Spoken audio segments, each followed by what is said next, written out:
Good morning, Rina. Good morning, Kuya. How's your weekend? Ay, okay naman, Kuya. Nakapagpahinga akong maigi. Kasi pinaghahandaan ko talaga yung today. Kasi alam ko sasabak ako sa matinding lakaran ngayong araw na to sa ating UNTV Top Executive Baka the boy will, The boy. The boy will complain. So, it's a boy, Kuya. It's a boy, Kuya. It's a boy. Basketball player yan. Talaga. Iyan ba naglalaro? Naglalaro, madalas. May kalaro na. Basketball na siya. 4:50 na pala. Magandang umaga po. Monday na. At ngayon hoy, adjes sa buwan ng Hulyo 2017. Ako po si Daniel Razon. At ako naman, si Rina Villamor Camara. Narito na po ang mga humahataw na balita. Pangulong Rodrigo Duterte bigo muling makapunta ng Marawi City dahil sa masamang panahon. Mga sundalo sa Iligan City binisita na lamang ng Pangulo. Dating AFP Chief of Staff at PDEA Director General Junicio Santiago itinalaga bilang bagong pinuno ng Dangerous Drugs Board. Mga bitak ng lupa na natagpuan sa Ormoc, Leyte, iniinspeksyon ng PBOX.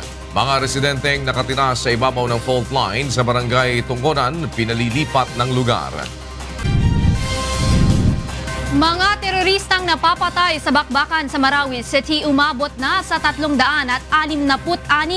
Puwersa ng Maute Terrorist Group humihina na ayon sa Armed Forces of the Philippines. Championship game ng AFP Cavaliers at PNP Responders sa UNTV Cup Executive Face-Off mamayang gabi na.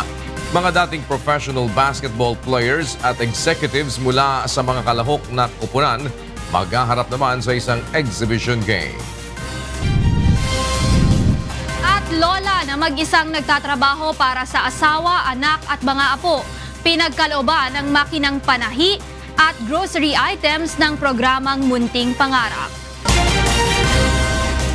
Bago sa detalye natin mga balita, alamin muna natin ang mga pangyayari sa nakalipas na araw sa ating Weekend News Rewind.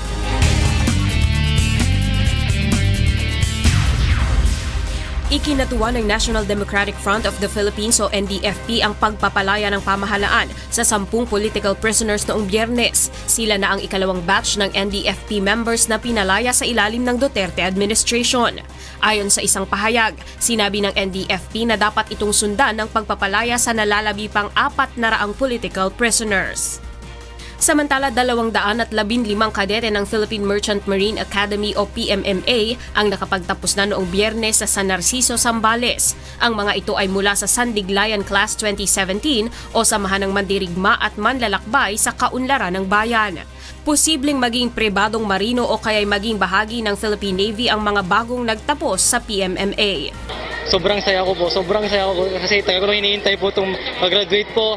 At ito pong pagiging magna cum laude po, pagiging valedictorian, hindi ko po talaga inasahan to. Balita naman sa labas ng bansa. Isang live fire drill ang isinagawa ng South Korea at Estados Unidos noong Sabado. Sa pagsasanay, ipinakita ng supersonic bombers ng dalawang bansa kung papaano sisirain ang ballistic missile launcher sa isang ground facility ng kaaway. Isinagawa ang joint exercise matapos ang matagumpay na test launch ng North Korea ng isang missile na kayang magdala ng isang malaking nuclear warhead.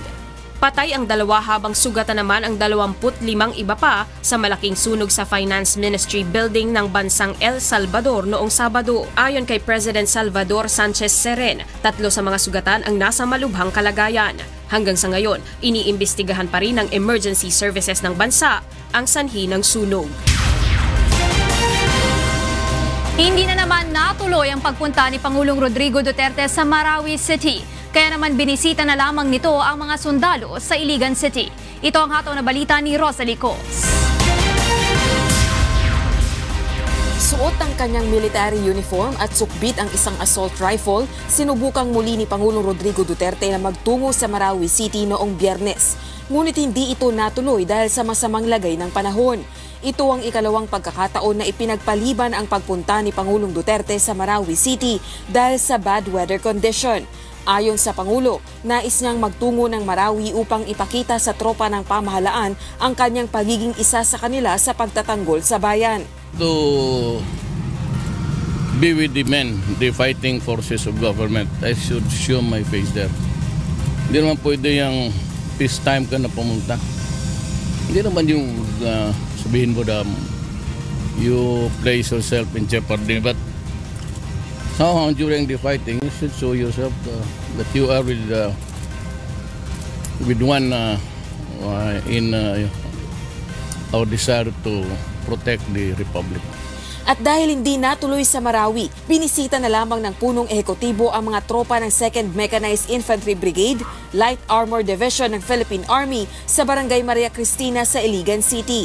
Samantala, hindi naman masabi sa ngayon ng Pangulo kung may posibilidad na bawiin ang deklarasyon ng batas militar sa Mindanao bago sumapit ang kanyang ikalawang State of the Nation Address o SONA sa July 24. It's the armed forces and the police. I consulted them and said it was critical. So I have just to rely on the word of the armed forces and the police because they are the one keeping this republic healthy and alive.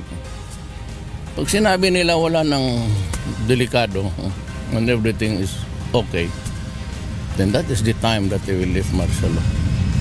Ako si Rosa Licoz, humahataw sa balita. Itinalaga bilang bagong chairman ng Dangerous Drugs Board ang dating Chief of Staff ng Armed Forces of the Philippines at former Philippine Drug Enforcement Agency o PDEA Director General na si retired General Dionisio Santiago.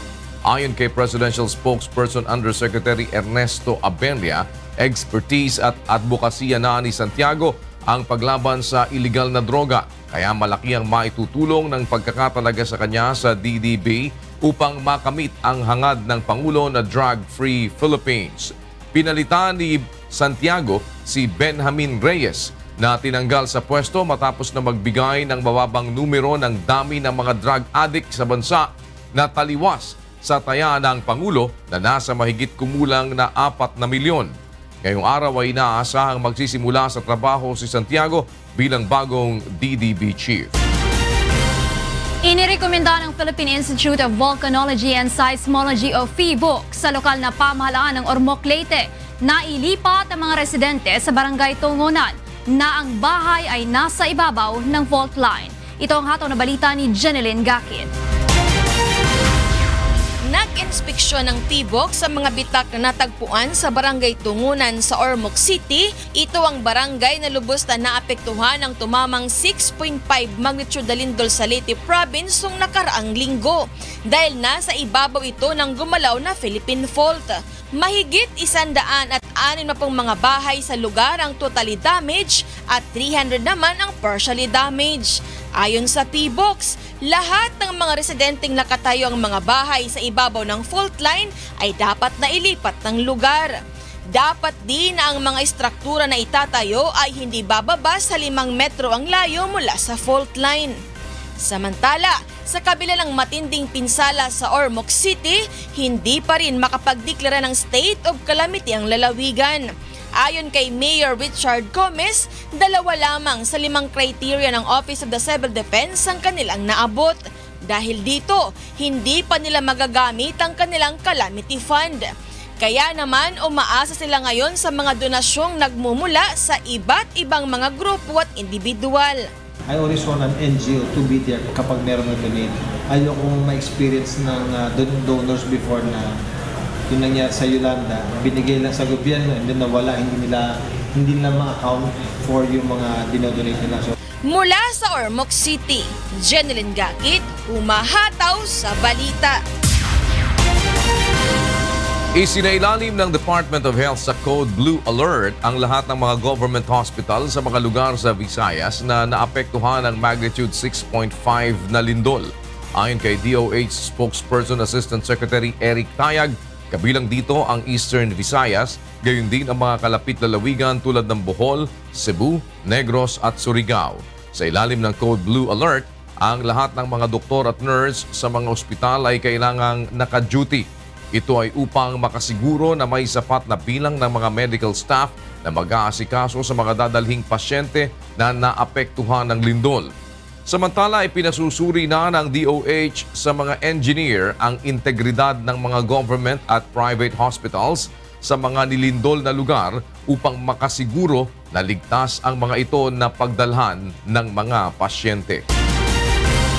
Nagsagawa ng aerial at ground inspection si Energy Secretary Alfonso Cusi sa iba't ibang power plant kabilang na ang mga geothermal facilities na naapektuhan ng magnitude 6.5 na lindol noong Huwebes. Ayon sa kalihim, sinimulan na ng mga engineers ang bypass at build back better strategies sa mga naapektuhang power plant. Tinatayang matatapos ang power restoration sa mga apektadong lugar sa loob ng 3 hanggang 7 araw.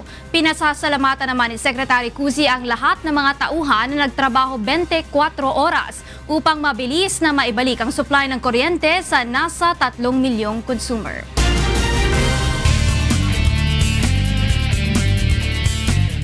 Tinatayang aabot sa 11 milyong piso ang halaga ng nakumpiskang hinihinalang shabu sa isinagawang anti-illegal drugs operation ng Philippine National Police. Ito ang hataw na balita ni Mon Hokson. Arestado ang 3 drug suspects sa isinagawang buy-bust operation ng Northern Police District sa isang condominium sa Quezon City noong Sabado ng madaling araw. Kinilala ang mga ito na sina Darwin Lazarte, June Margopo at Eugene Lodovice. Nakuha sa mga suspect ang 4.6 kg na hinihinalang shabu na tinatayang nagkakahalaga ng 11 milyong piso. Ayon sa hepe ng Drug Enforcement Unit ng NPD, mayroon pa silang minomonitor ng mga kasamahan ng mga ito sa Metro Manila. Meron pa kaming magpapalo pa kami, titignan pa namin kung makukuha pa namin yung nasa ulo nila. Nakakulong ngayon sa NPD headquarters sa Caloocan ang 3 suspect. Nahaharap ang mga ito sa paglabag sa Republic Act No. 9165 o ang Comprehensive Dangerous Drugs Act. Mula sa Caloocan City, ako si Mon Hokson, humahataw sa balita. Isang minor de edad na takas umano sa Youth Rehabilitation Center ang natagpuang patay sa San Fernando, La Union. Ito ang hataw na balita ni Toto Fabros.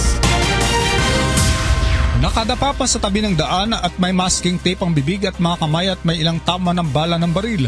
Ganito natagpuan ng mga residente ng bangkay ng isang minor de edad sa bulubunduking bahagi ng Barangay Calabugaw, San Fernando, La Union, dakong alas 7 ng umaga kahapon. Kinilala ang biktima na si Janver Valdez, residente ng Barangay Cebuan Utong, San Fernando.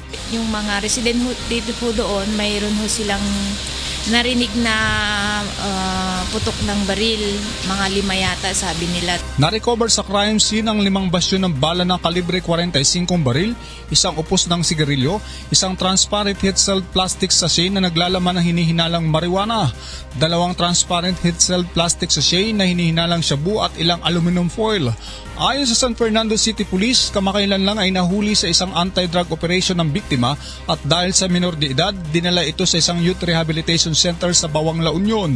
Ngayong July din ho, nagkaroon ho kami ng search warrant sa kanya at saka na-filean na ho siya ng kaso, pero dahil minor ho siya, naipunta ho siya sa RRCY dun ho sa Bawang.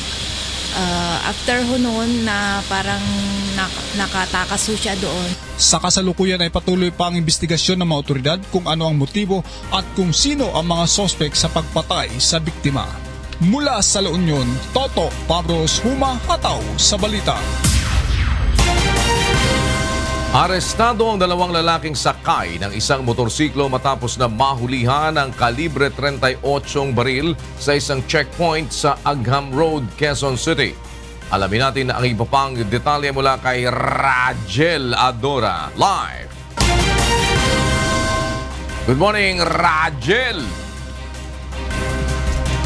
Yes, kuya, pauwi na sana galing Kasiyahan ang 2 lalaking sakay ng isang motorsiklo nang sitayin sa isang checkpoint sa Agham Road, Quezon City, pasado alas 11 kagabi. Ngunit sa halip na tumigil, ay dumire-diretso ito ayon sa QCPD Police. Naabutan naman ng mga ito ng mga otoridad makalipas ang ilang saglit at agad na hinuli. Kinilala ang suspect na sina Andrew Motang at Gilbert Dalot. Nakumpiska sa kanila ang isang kalibre 38 na walang lisensya at ilang piraso ng bala. Ayon sa QCPD, sinita nila ang mga suspect dahil wala umanong helmet at plaka. Natuklasan din na walang driver's license ang mga nahuli. Kita dun sa driver ng motor na nakatak yung caliber 38 revolver doon sa bewang niya. At the same time, nung hiyan natin siya ng driver's license, wala rin siyang maipakita. At saka silang dalawa under influence ng liquor. Itinanggal naman ng mga suspect ang paratang sa kanila. Ayon sa kanila, nakaligtaan lang umano nilang dalhin ang lisensya ng baril. Nagvo-volunteer umano sila sa Quezon City Anti-Crime Group. Agad naman dinala ang dalawa sa Quezon City Police Station 2 para sa karagdagang investigasyon. Mula rito sa Quezon City, Rajel Adora, humahataw sa balita. Maraming salamat, Rajel Adora. Natangay ng mga hindi pa nakikilalang sospek ang sasakyan ng isang radio reporter sa Pasay City kagabi. Mula sa Pasay, alamin natin ang detalye mula kay Asher Cadapan Jr. live. Asher, go ahead. Yes, Rina, nakaparada malapit sa LRT Libertad Station sa Taft Avenue ang kotse ng isang radio reporter nang tangayin ito ng mga hindi pa nakikilalang suspect eksakto alas 8 kagabi. Kinilala ang biktima na si Jojo Sikat, 51 years old, reporter ng DZRJ. Kwento ni Jojo, ipinirada nito ang sasakyang Toyota Corolla na may plakang UHJ 783 sa madilim na bahagi ng lugar. Sinundo umano niya ang kaniyang pamilya sa LRT station at wala pang 30 minuto ay bumalik na ito sa sasakyan. Laking gulat na lamang ng biktima nang makitang wala na ang kotse nito. Ayon sa ilang saksi, tinangay ang sasakyan ng isang lalaki at isang animoy tomboy na siyang nagmaneho nito. Kaya yung mga taong nandoon sa tabi, yung mga pasahero, tinanong ko rin, sabi nila, kaalis lang daw, maripas ng harurot yun. Naatrasan pa nga raw sila, muntikan sila masagasani. Nakuha na naman ng CCTV camera sa lugar ang mabilis na pagtakas ng mga suspect sakay ng nakaw na kotse. Rina, nagpakalat na ng alarma ang mga pulis upang madaling matunton ang ninakaw na sasakyan. Mula sa Pasay City, ako si Asher Cadapan Jr., humahataw sa balita. Maraming salamat sa iyo, Asher Cadapan Jr. Isang notorious snatcher naman at umano'y drug user ang nakaengkwentro ng Manila Police sa isinagawang anti-illegal drug operation kagabi. Samantala, isang bangkay ng lalaki na biktima ng pamamaril ang natagpuan sa Maynila kaninang hating gabi. Sa detalye ng balita, makibalita tayo kay Reynante Ponte live. Reynante. Yes, kuya, patay ang 18 anyos na notorious na snatcher at drug user matapos umanong manlaban sa mga pulis sa barangay 668 sa Ermita, Manila, alas 11 kagabi. Kinilala lamang ang suspect sa alias na JB. Sa inisyal na ulat ng Manila Police, isang residente sa lugar ang nagsumbong na gumagamit ang suspect ng illegal na droga. Agad silang nagsagawa ng operasyon para arestuhin ang suspect, ngunit namaril umano ito na ginantihan din ng mga putok ng baril ng mga pulis. Ayon pa sa kawani ng barangay, sakit sa ulo ang suspect sa kanilang lugar dahil sa maraming kaso ng pang-hold up. Ang kadalasan nitong nabibiktima ay mga estudyante at kasama rin ito sa drug watch list. Nakuha sa tabi ng bangkay ng suspect ang isang caliber 22 na baril, 2 pakete ng suspected shabu at drug paraphernalia. Samantala kuya, dead on the spot naman ang isang lalaki matapos pagbabarilin ng riding in tandem criminals sa UN Avenue, Paco, Maynila maghahating gabi kanina. Walang pagkakakinanlan ang nakuha sa biktima na nakasuot na pulang t-shirt at maong shorts. Sa pagtaya ng mga otoridad, nasa 40 hanggang 45 ang edad ng biktima.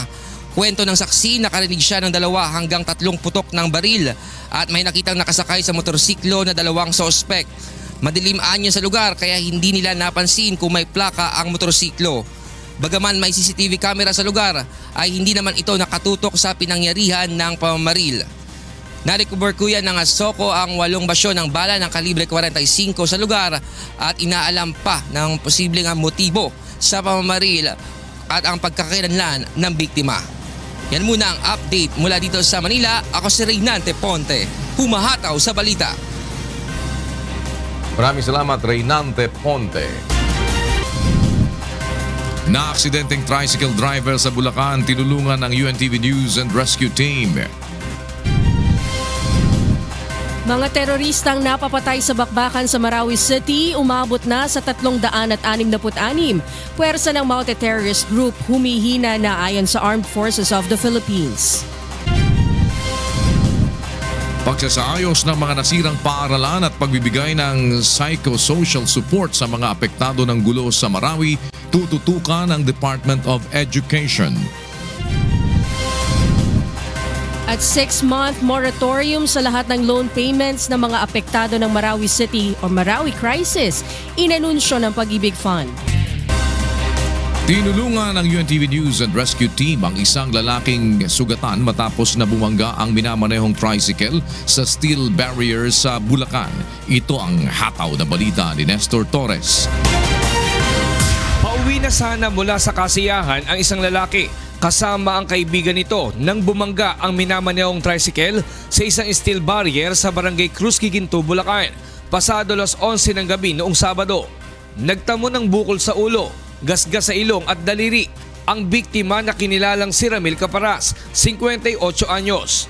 Kwento nito, napapikit ito ng sandali at nagulat na lamang nang biglang bumangga sa steel barrier ang minamanehong tricycle. Wala namang tinamong sugat ang kaibigan nito na nakasakay sa sidecar ng tricycle. Nakainom siya ng konting alak. Ako pasahero sa loob ng tricycle. Ano po ang ginawa niyo? Gumilid na lang? Gumilid na lang kami.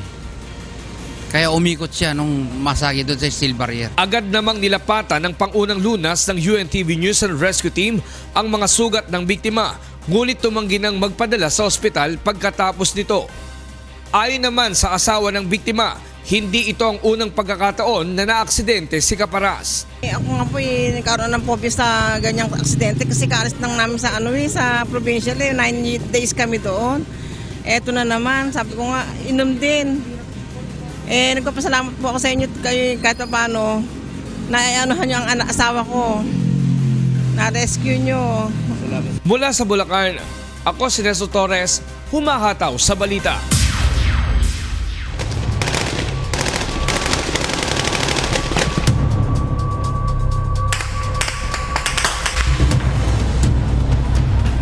Umabot na sa halos 500 ang bilang ng nasasawi sa nagpapatuloy na bakbakan sa Marawi City. Samantala ayon sa militar, humihina na ang puwersa ng mga bandido na nakikipaglaban sa tropa ng pamahalaan.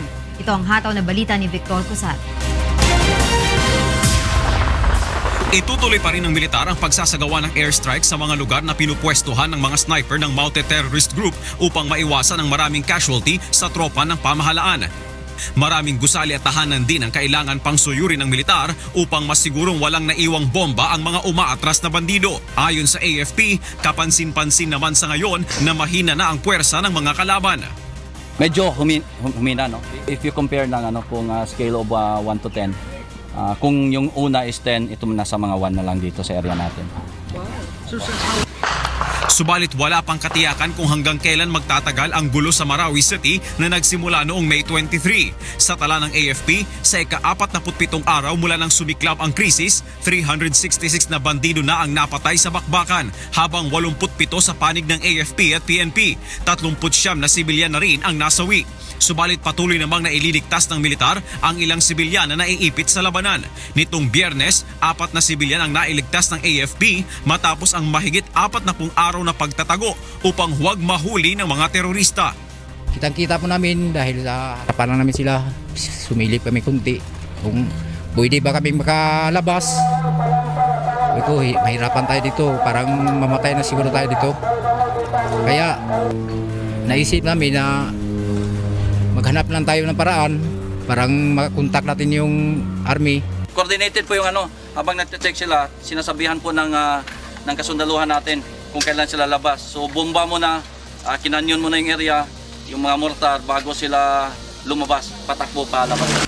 Samantala tinatayang nasa 300 sibilyan pa ang naiipit sa nagpapatuloy na kaguluhan. Ako si Victor Cosare, humahataw sa balita. Ilan sa mga pangunahing tututukan ng Department of Education ang pagsasaayos ng mga nasirang paaralan sa Marawi City at pagbibigay ng psychosocial support sa mga mag-aaral at empleyado ng mga eskwelahan na naapektuhan ng kaguluhan sa oras na matapos ang bakbakan sa lugar. Ito ang hataw na balita ni Leslie Longbowen. Nasa 10 paaralan na may kabuang mahigit 170 silid-aralan ang naitala ng DepEd na partially o totally damaged bunsod ng nagpapatuloy na kaguluhan sa Marawi City.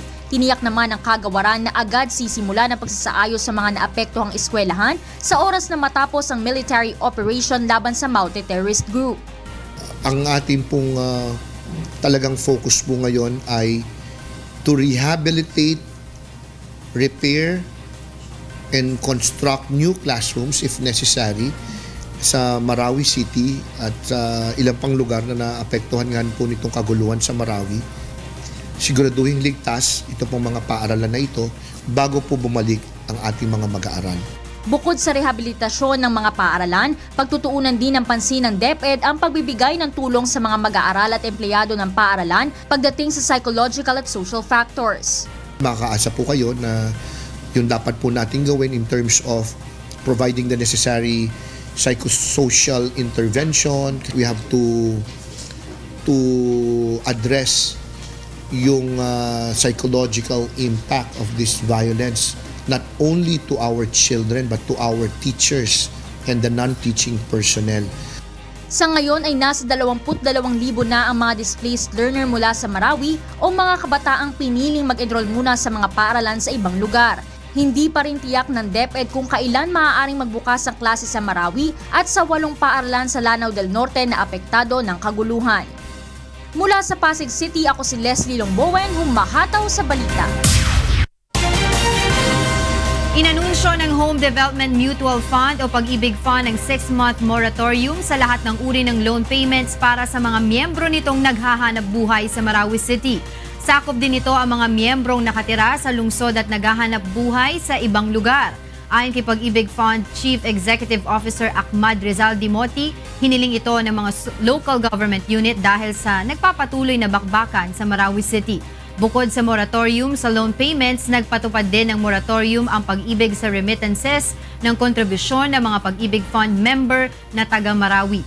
1 milyong pisong halaga rin ng relief packages mula sa Pag-ibig ang ilalaan para sa mga malong at hygiene kits ng mga apektadong residente. 10 milyong pisong pondo naman ang nakalaan para sa psychosocial needs at livelihood training programs ng mga evacuee. Nagtagisan ng mga pulis mula sa iba't ibang distrito ng Metro Manila sa isinagawang Anti-Crowd Disturbance Management Competition ng National Capital Region Police Office bilang bahagi ng paghahanda sa nalalapit na State of the Nation Address ng Pangulo. Ito ang hataw na balita ni Maki Libredilla.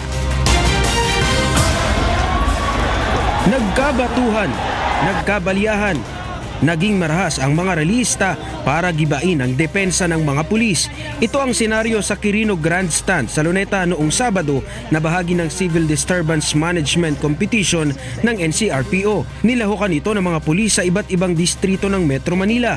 Mga kawani rin ng PNP ang gumanap na mga realista. Ayon kay NCRPO Police Director Oscar Albayalde, isinagawa ang Anti-Crowd Disturbance Management Competition upang makita ang kahandaan ng mga pulis para sa inaasahang malalaking kilos protesta sa darating na ikalawang State of the Nation Address ni Pangulong Rodrigo Duterte sa July 24.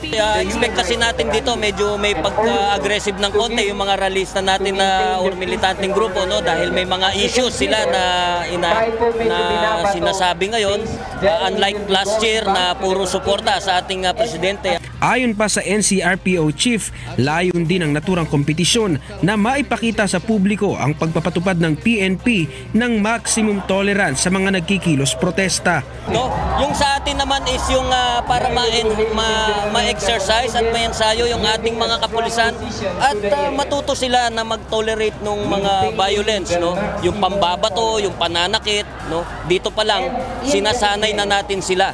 Nakuha ng Northern Police District ang kampyonato dahil naitaboy nila ang mga realista na hindi masyadong gumamit ng dahas. First runner-up naman ang Quezon City Police District at second runner-up ang Regional Public Safety Police. Maki Libradilla, humahataw sa balita. Makikipag-usap muna ang Government Peace Panel kay Pangulong Rodrigo Duterte bago ipagpatuloy ang usapang pangkapayapaan sa komunistang grupo. Ayon kay Presidential Peace Advisor Secretary Jesus Duresa, ito ay kasunod ng naging pahayag ng Pangulo na ayaw niyang ipagpatuloy ang peace talks kung hindi ititigil ng New People's Army ang extortion activities nito. Aniya, bagamat binigyan ng punong ehekutibo ng kalayaan ng Peace Panel sa aspeto ng negosasyon, kinakailangan pa rin nila ng gabay ng Pangulo. Nakatakda sa Agosto ang ikalimang yugto ng peace talks sa pagitan ng pamahalaan at National Democratic Front of the Philippines.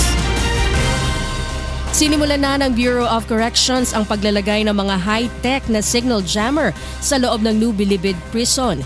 Ito ay bahagi ng mas mahigpit na seguridad na ipinatutupad sa Bilibid.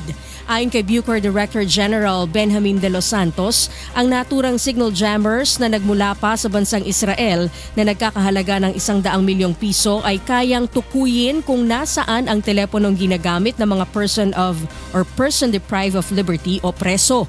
Kaya rin itong ma-retrieve ang mga dating text messages mula sa mga cellphone sa loob ng piitan. Ang hakbang na ito ay kasunod ng ulat ng panunumbalik ng illegal drug trade sa loob ng NBP. Tataas ng 8 sentimos kada kilowatt hour ang singil ng Meralco ngayong Hulyo. Ibig sabihin, aabot sa 8 pesos at 25 sentimos ang babayaran ng mga consumer ngayong buwan mula sa 8 pesos at 17 sentimos kada kilowatt hour noong Hunyo. Nilinaw ng Meralco na nagre-reflect sa singil sa kuryente ngayong Hulyo ang refund na 79 centavos. Ito ay bungsod ng over-recovery ng pass-through charges mula January 2014 hanggang December 2016.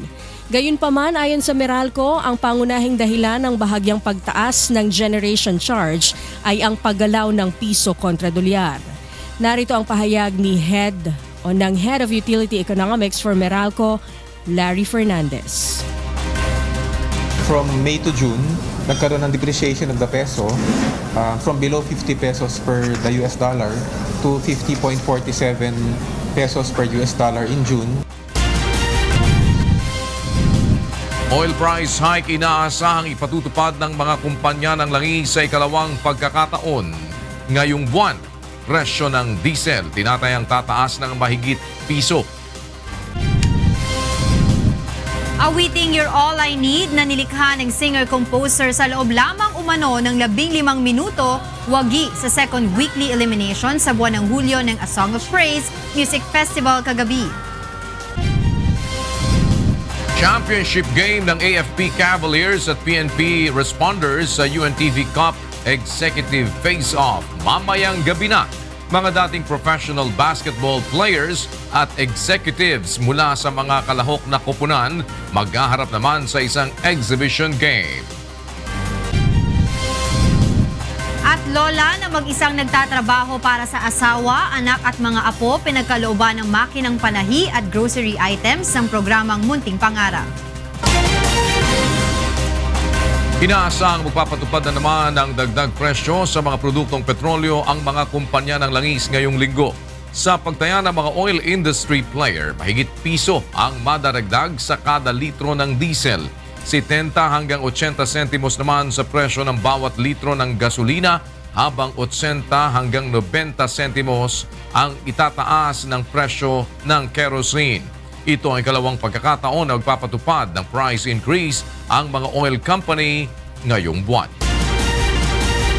Mga balita naman sa iba't ibang panig ng bansa ang ating alamin sa Balitang Prom Day.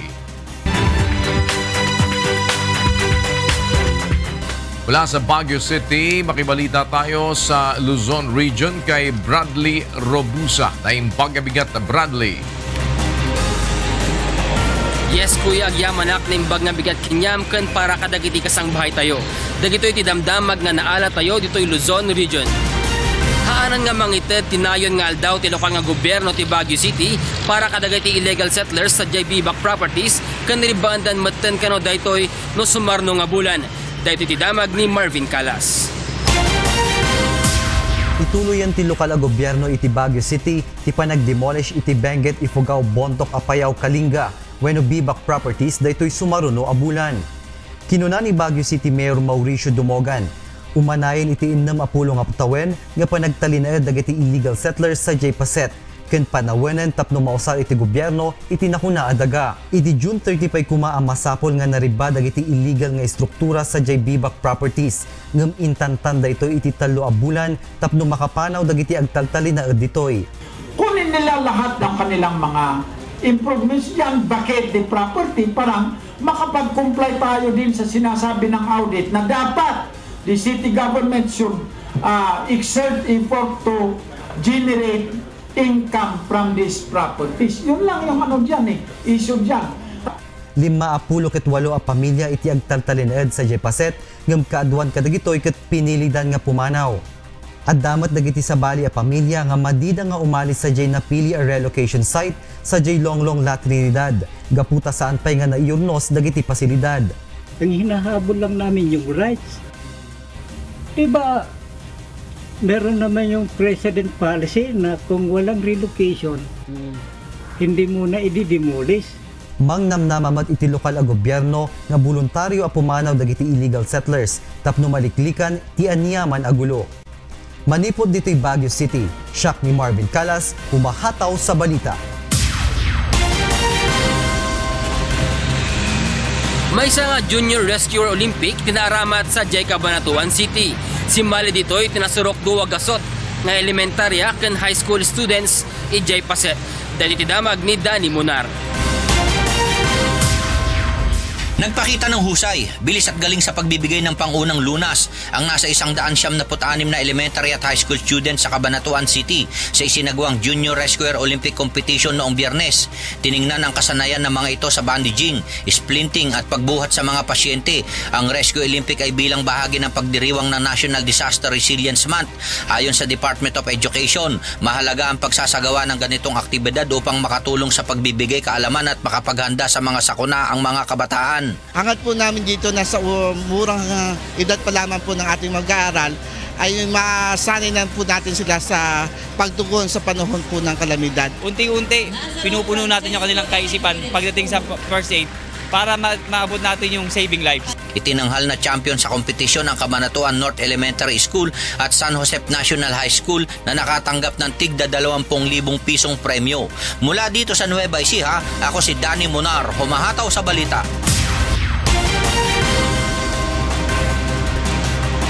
Nakita ti damdamag nga naala tayo dito'y Luzon Region.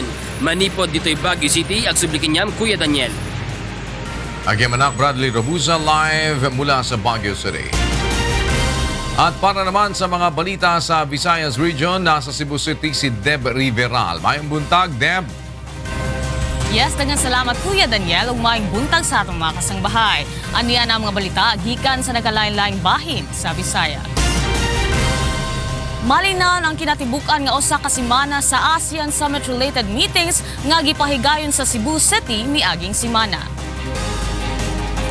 Matod sa Regional Police Office 7, naabot nila og sa partner government agencies ang target nga zero incidents sa kinatibukan sa panagtigom. Gingong luwas nga nakagawa sa syudad ang anaa sa 200 ka mga delegado sa ASEAN.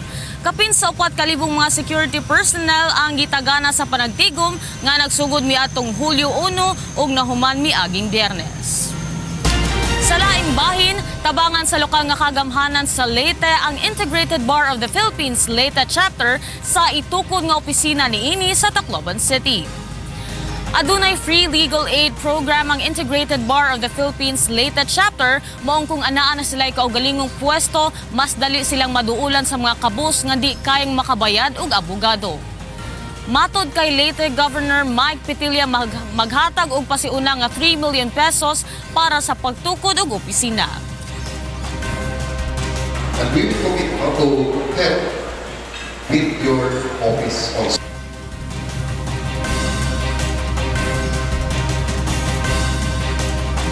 Gilaumang masugdan ang konstruksyon sa proposed IBP building usa mahuman ang tuig 2017. O kana ang mga balita nga atong nakuha dinhi sa rehiyon sa Kabisayan. Gikan dinhi sa Cebu City, balik dinha sa inyo Kuya Daniel. Daghang salamat Deb Riveral. Mula naman sa Zamboanga City, makibalita tayo kay Dante Amento. Buenos dias, Dante. Muchas gracias Kuya, buenos dias mga kasangbahay. Takiel mga notisya na Rion de Mindanao. Na siyudad de Zamboanga otra vez ay conduci el National Police Commission o NAPOLCOM con el PNP examen para na Western Mindanao este año. Del pasado 2016, aquí na ciudad también el venue de los examen. Cada año hace 2 veces PNP examen el NAPOLCOM, el examen de admisión para na los que queda police, el examen promocional para también con el magapulis que quiere subir el de la posición. El los ay saka examen de admisión puede man-file del aplicación na online desde agosto 1 hasta 4 y na agosto 29 hasta septiembre 25 si promotional filing. Agosto 7 hasta 11 y agosto 14 hasta 18 también el aplicación filing na examen promotional. El los examen ay hace na Octubre 22, 2017. Mientras tanto, ya empezó el gobierno local de Davao el primero one-stop shop na ciudad. Ya ponese na pinaka-grande hospital na ciudad para na hace pronto el proceso del medical claim de los pasyente. Takil hataw balita di Marisol Montaño. Giabrihan na atong miaging Biyernes ang pinakaunang one-stop shop sa Davao City. Kini naaatbang sa Southern Philippine Medical Center para makatabang sa mga pasyente ug mga paryente niini nga mapadali ang pagproseso sa medical assistance. Kauban sa mga ahensya sa lokal nga pagamhanan nga maghatag og serbisyo ang maong one-stop shop ang Department of Social Welfare o DSWD, Philippine Charity Sweepstakes Office o PCSO ug Philippine Health Insurance Corporation o PhilHealth. Aduna usab kini ginatawag nga linga para sa mahirap program nga nagahatag og financial, funeral o burial ug pharmaceutical assistance. And then hopefully all combined plus ang deduction nimo sa PhilHealth dako ang imuhang ma-access na assistance. Sa karon kay naa sa usa ka temporary office space pa lang ang one-stop shop. Ginalaumang mabalhin kini sa mas dako nga lugar sa sunod nga tuig kung mahuman ang konstruksyon sa 2 million peso building nga gigahin para niini. Gikan sa Davao City, ako si Marisol Montaño, humahataw sa balita. SL mga notisya ya sa kakitaan na Rehiyon de Mindanao. Estaba aquí na siyudad de Zamboanga, Vera Contigo, otra vez, Kuya Daniel. Muchísimas gracias, Dante Amento, live mula sa Zamboanga City. Alamin naman natin ang mga balita sa labas ng bansa mula kay Rosalie Cos. Rosalie, good morning. Thank you, Angela. And for the news abroad. Authorities reported that soldiers in Mexico have seized a military-grade arsenal in the drug-ravaged border state of Tamaulipas. According to officials, dozens of high-powered rifles, grenades, and grenade launchers were found by the military, including hundreds of bullets and cartridges. The weapons haul was found in a rural area of Nuevo Laredo by soldiers on duty. No arrests have been made in connection with the seizure. For the news in the Middle East, here is Bert Cerudo. Bert? Thank you, Rosalie. Good morning. Israeli Prime Minister Benjamin Netanyahu welcomed on Sunday a U.S.-Russian brokered ceasefire in southwestern Syria, which took effect earlier in the day, but warned against Iranian involvement in the ongoing Syrian conflict. Israel has targeted its neighboring states several times during the conflict, but also to hit weapons supplies of Lebanon's Iranian-backed Hezbollah group, which is fighting alongside the Syrian government. Israel has long warned against Iran's involvement in Syria, fighting and urged world powers to limit what it sees as a regional threat. Meanwhile, Iraqi troops rescued civilians, including children, from under the rubble of houses destroyed in Mosul's Old City area on Saturday. Sources said more than 20 civilians, mostly children, were pulled from the rubble of 3 houses destroyed by fleeing IS militants in Al-Najafid district. Meanwhile, dozens of Iraqi soldiers celebrated amid the rubble on the banks of the Tigris River without waiting for a formal victory celebration or declaration.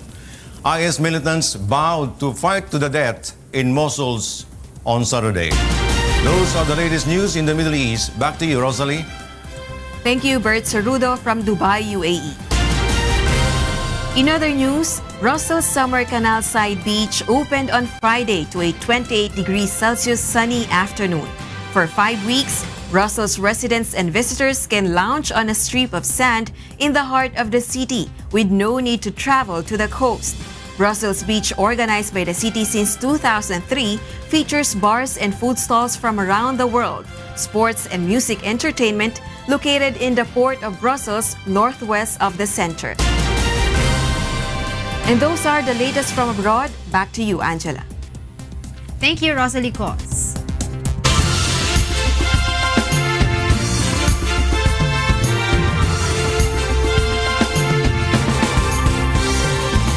Wagi sa second weekly elimination sa buwan ng Hulyo ang awiting You're All I Need na likha ng isang singer-songwriter mula sa Pangasinan. Narito ang report ni Monox. Our winning song is You're All I Need, composed by Jessamay Mirador. Sa loob lamang ng ilang minuto, walang kahirap-hirap na nalikha ng nurse mula sa Pangasinan na si Jessamay Mirador ang kanyang unang entry para sa A Song of Praise Music Festival. Ganun pa man, aminado ang singer-songwriter na wala sa kanyang hinuha na makapapasok man lang ang kanyang likhang awit na You're All I Need sa Praise Songwriting Competition. At lalong hindi niya inaasahan na mapipili pa ito bilang weekly winner.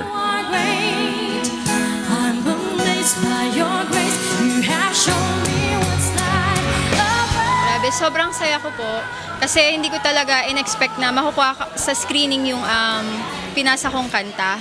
Kasi yung kantang yung sinulat ko pa since last year.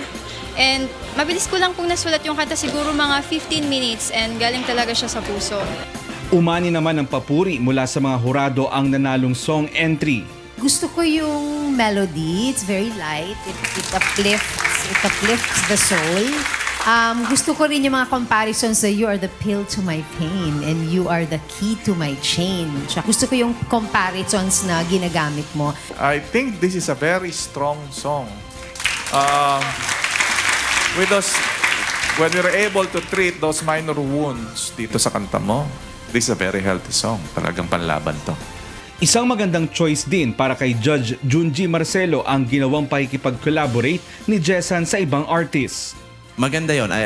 Restraint is good. Kasi, magandang ibinapaubaya din sa iba. Minsan collaboration is good. So I commend you for that. Samantala, tiwala naman ng song interpreter na si She Espariago na tough contender sa As of Music Festival si Jessan. Nagkaroon ng laban yung song ni Jessan. Nagkaroon ng confidence. Sabi ko nga sa kanya, ang lakas ng laban ng song mo. Lord, you are great. I'm amazed by your grace. You have shown me what's like above. Mula sa Quezon City, ako si Mon Hocson, humahataw sa balita.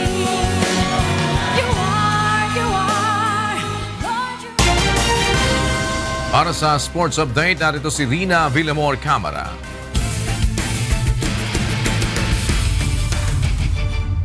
Yes, Rina, go ahead. Yes, Kuya, PNP responders at AFP Cavaliers handang-handa na para sa kanilang nag-iisang game sa Championship Series ng UNTV Cup Executive Face-Off. Mga kalahok sa off-season games tatanggap ng award at prize money sa kanilang mga chosen beneficiaries. Alamin natin ang detalye mula sa ulat ni Bernard Dadis. Under the basket, down, go!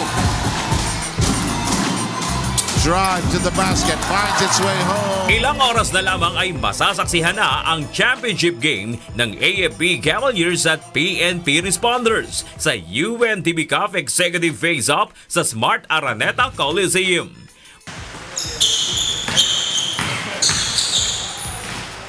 Una rito ay matutunghayan ang exhibition game ng mga executive ng mga kuponang kalahok sa UNTV Cup laban sa mga dating professional basketball players alas 6 ng gabi.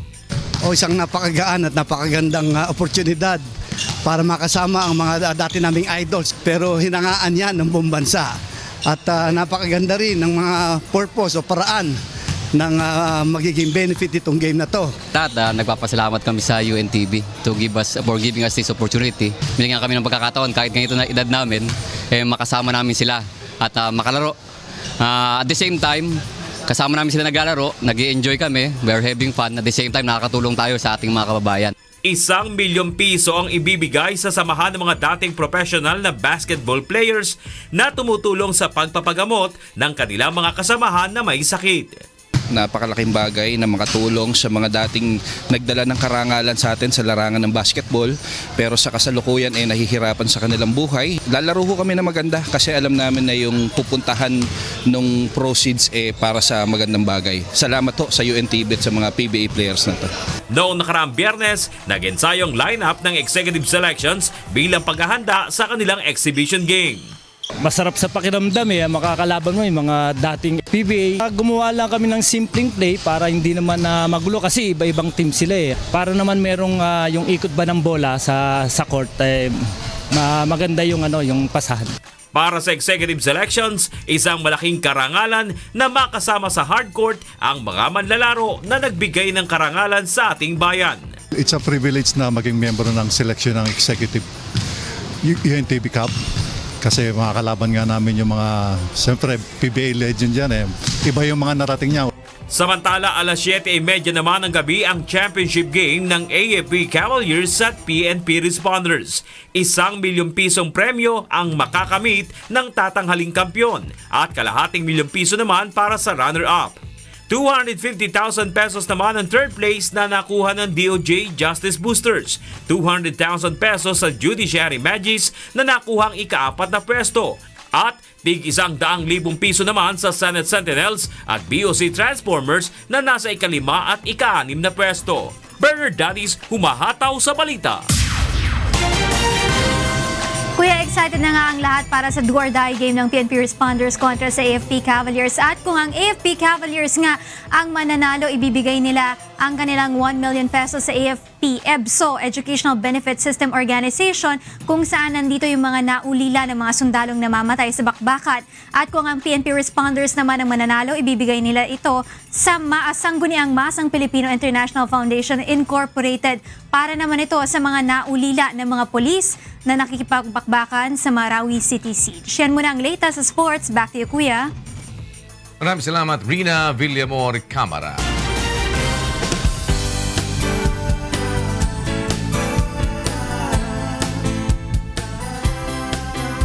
Ipinagkaloob ng programang Munting Pangarap ni Kuya Daniel Razon ang matagal ng hiling na makinang panahi ng isang lola mula sa Cavite na hanggang ngayon ay solong nagtatrabaho para sa kanyang pamilya. Narito ang ulat ni Mirasol Abogadil. Nagsisiksikan sa isang maliit na bahay sa dating resettlement area sa Dasmariñas, Cavite ang pamilya ni Aling Lita Guerrero. Kasama niya rito ang kanyang asawa, anak at 2 apo. Si Nanay Lita na lamang ang naghahanap buhay sa kanilang pamilya dahil nagkaroon ng emphysema ang kanyang asawa. Ito pong hanap buhay ko ngayon, matagal na po ito. Kasi po dati di ba nagdodormat ako. Yung malalaking party noon, yung pinakadulo na, yung pwede nang gawing ipansalansan, itatabi ko yun. Pag nakaipon ako, isasalansan ko. Pag nakaisang bundle kami, ipapabenta ko na yun. Binibili po yung 10 piso, yun akin ang tela. Halos 3 oras lamang din kada araw kung matulog si Nanay Lita upang makarami ng nagagawa at nasasalansang basahan. Ngayon po bago ako matulog, kailangang magsalansan ako ng 3 bundle. Hindi po pwedeng isipin yung pahinga. Di pag nagpahinga po ako, di pahinga din kami lahat sa pagkain. Naghahanap pa nga ako ng ekstrang labada kahit 65 na ako Matagal nang hiling ni Nanay Lita na magkaroon ng gamit sa pananahi at sa pamamagitan ng kanyang anak na si Aris ay naiparating ang kanyang munting pangarap.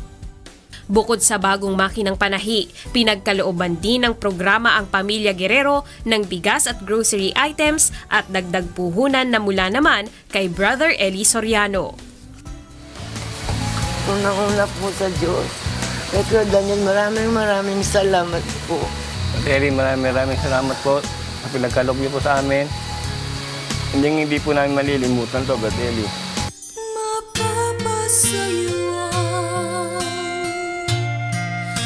Ako si Mirasol Abogadil para sa Serbisyong kasangbahay.